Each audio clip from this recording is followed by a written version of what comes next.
ദൈവത്തെ വിശ്വസിക്കുകയും പരിപൂർണമായി സ്നേഹിക്കുകയും ചെയ്യുന്നത് ഒരു ക്രിസ്തീയ ജീവിതത്തിൽ അത്യന്താപേക്ഷിതമാണ്. ക്രിസ്മസ് കാലത്ത് ജോസഫിന്റെ ജീവിതം ഈ സത്യം വ്യക്തമാക്കുന്നു. ദേവദൂതൻ അദ്ദേഹത്തിന് ഒരു ദർശനം നൽകിയപ്പോൾ മറിയത്തെ വിവാഹം കഴിക്കുന്നതിൽ നിന്നും പിന്മാറാതെ അവളുടെ ഗർഭകാരണം പരിശുദ്ധാത്മാവിൽ നിന്നാണെന്ന് അദ്ദേഹം വിശ്വസിച്ചു.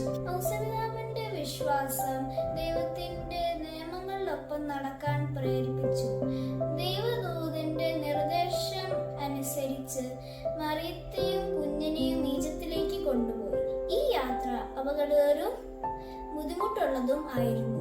എന്നിട്ടും അദ്ദേഹം ദൈവത്തെ വിശ്വസിച്ച് മുന്നോട്ടു പോയി. അദ്ദേഹത്തിന്റെ വിധേയത്വം, സ്നേഹം, വിശ്വാസം എന്നിവ നമുക്ക് അനുകരിക്കാൻ ഒരു മാതൃക. ദൈവത്തിൽ വിശ്വസിക്കുകയും അവനെ സ്നേഹിക്കുകയും ചെയ്യുന്നത് എത്ര പ്രധാനമാണെന്ന് ഓർക്കുക. ഓരോ ദിവസവും